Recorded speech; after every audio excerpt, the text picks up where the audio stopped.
नमस्कार। तो चलिए आज चलते हैं एक ऐसे इंडियन हाई स्कूल की दुनिया में जहां पढ़ाई से ज्यादा तो बस केओस था। ये कहानी है एक ऐसे स्कूल की जहां सजाएं एकदम हटके थीं, असेंबली किसी टॉर्चर से कम नहीं थी और एक लव लेटर ने तो मानो पूरे स्कूल में भूचाल ला दिया था। आइए इस मजेदार और अजीबोगरीब कहानी को थोड़ा और करीब से जानते हैं। तो स्कूल में सुबह की शुरुआत कैसे होती थी? असेंबली में आज का विचार से।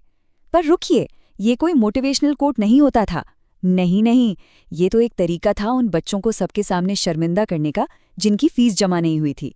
और सबसे मजेदार बात तो ये है कि जो बच्चा ये विचार पढ़ रहा होता था, ज्यादातर मामलों में उसी की फीस बाकी होती थी, ताकि बेइज्जती एकदम आत्मा तक महसूस हो। तो सबसे पहले बात करते हैं सुबह की असेंबली की।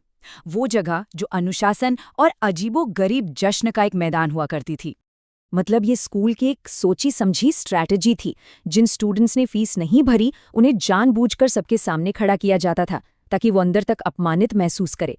और ये तो स्कूल के अनुशासन लागू करने के तरीकों की बस एक छोटी सी झलक थी। अब प्रार्थना के टाइम तो डिसिप्लिन ऐसा था मानो आर्मी की परेड चल रही हो। अगर किसी ने हिलने, आंखें खोलने या पसीना पोंछने की भी हिम्मत कर ली, तो प्रार्थना खत्म होने के बाद ऐसा लगता था जैसे आसपास लाशें बिछी हों।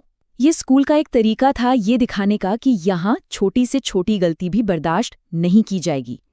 और अगर आपको लगा कि सजाएं यहीं खत्म हो गईं, तो आप गलत हैं। अगर कोई स्टूडेंट बालों में तेल लगाए बिना स्कूल आ गया, तो उसे सीधा घसीटकर काल कोठरी में ले जाया जाता था। और वहां क्या होता था?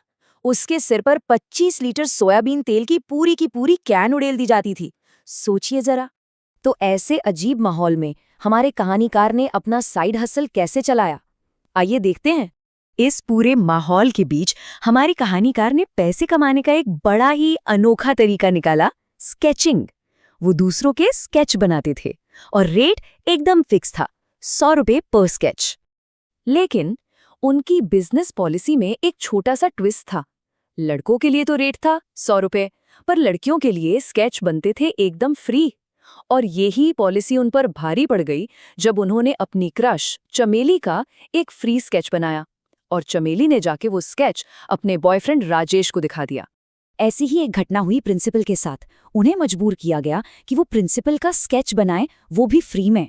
तो बदला लेने के लिए उन्होंने जानबूझकर एक बेहद खराब स्केच बना डाला। जब उनसे पूछा गया तो जवाब था, मैम अब फ्री में तो ऐसा ही मिलेगा। अच्छा, स्कूल की कहानी में अब क्लासरूम की तरफ बढ़ते हैं, जहां एडमिनिस्ट्रेशन ने पैसे कमाने के कुछ नए और क्रिएटिव तरीके ढूंढ निकाले थे। स्कूल ने एक नई चीज शुरू की, स्मार्ट क्लास। सुनने में तो बड़ा अच्छा लगता है ना? पर कहानीकार के हिसाब से ये असल में टीचर्स की एक मीटिंग थी, ये पता लगाने के लिए कि अपन इन बच्चों को और किस तरीके से लूट सकते हैं। असल में ये बस एक प्रोजेक्टर लगाने और उसके नाम पर एक्स्ट्रा फीस लेने का एक प्लान था। और इस तथाकथित स्मार्ट क्लास की असलियत, अरे वो तो और भी मजेदार थी। जिन बच्चों ने फीस नहीं दी, उन्हें क्लास से बाहर प्रोजेक्टर की आधी स्क्रीन छत पर जारी होती थी। उसे ठीक करने के लिए एक एक्सपर्ट बुलाया जाता, जो असल में एक दूसरा स्टूडेंट ही था। और ज्यादातर तो पीरियड शुरू होने से पहले ही खत्म हो जाता था। हद तो तब हो गई जब एक स्टूडेंट ने बस 1 सेकंड के लिए अंदर झांका, तो उससे भी 10 रुपए वसूल लिए गए। पर ये सब तो कुछ भी नहीं था स्कूल की सबसे बड़ी क्रिमिनल इन्वेस्टिगेशन के सामने। कहानी में असली मोड़ तब आया जब चमेली के नाम लिखा एक लव लेटर एक टीचर के हाथ लग गया। बस फिर क्या था, पूरे स्कूल में एक तरह से मैनहंट शुरू हो गया उस गुमनाम आशिक को ढूंढने के लिए। और इस जांच का तरीका, अरे वो तो पूछिए ही मत। सारे टीचर्स अपनी क्लास छोड़कर जासूस बन गए। एक एक्सपर्ट टीचर को बुलाया गया जो सिर्फ चेहरा देखकर मुजरिम पहचान लेती थी। शक के घेरे में आए स्टूडेंट्स को पूछताछ के लिए काल कोठरी ले जाया गया और प्रेशर डालकर उनसे जुर्म कबूल करवाया गया। मतलब इतनी सीरियस इन्वेस्टिगेशन चल रही है और टीचर्स की प्रायोरिटी देखिए। एक टीचर को टेंशन इस बात की थी कि लेटर लिखने वाले ने चमेली के नाम में मात्रा तक गलत लगा दिए। अपराध से ज्यादा स्पेलिंग की फिक्र थी।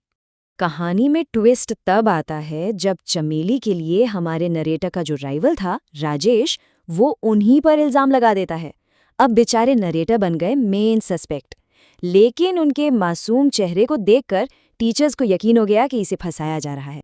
और जिसने झूठा आरोप लगाया था, राजेश, उसका क्या हुआ? भाई उसे ले जाया गया और उस दिन के बाद वो स्कूल में फिर कभी नहीं दिखा। उसका गायब होना अपने आप में एक मिस्ट्री बन गया।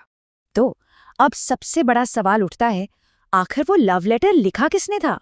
और मजे की बात तो यही है, इतनी बड़ी तहकीक, इतना हंगामा और इतने सस्पेक्ट्स के बाद भी असली मुजरिम कभी पकड़ा ही नहीं गया। ये मामला आज तक एक अनसुलझी पहेली है, जो उस स्कूल की अजीबोगरीब यादों में हमेशा के लिए दर्ज हो गई।